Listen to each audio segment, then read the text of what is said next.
Hello guys, welcome my new blog. তোমরা কেমন আছো? আশা করি খুব ভালো আছো। আমিও ভালো আছি। মানে এখন এরকম ভয়েসটা লাগছে তার একটাই কারণ, সবে ঘুম থেকে উঠলাম আর ওয়েদারটা বাইরে খুব সুন্দর, রোদটা এখনও ওঠেনি।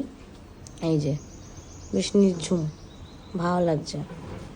কেন রোদটা উঠলেই সেই গরম লাগাটা স্টার্ট হয়ে যাবে, বাট সেটা বড়ো কথা এখন হচ্ছে না, অভ্যাস হয়ে যাচ্ছে, সেটা চাপ নেই।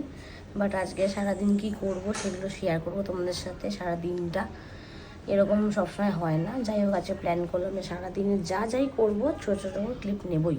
তো সব থেকে আগে যেটা এখন করবো, ঘুম থেকে সবাই উঠেছি, যাই হোক ফ্রেশ হবো, তো সেটা এখন ক্লিপ নেবো। তো চলো, ফ্রেশ হওয়ার পর যাবে সেটা আমার পরে দেখাবো। তো ফ্রেশটা হতে যাই।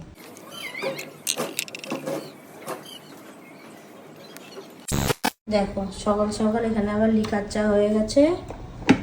তোরটা কই রে? ডালবি না?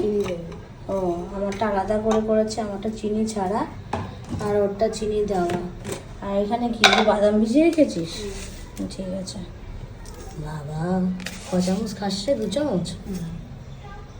আমাকে একটুখানি যে ডাস্টটা দেওয়া আছে, ঠিক আছে। আচ্ছা ঘরে নিয়ে আয় তাহলে।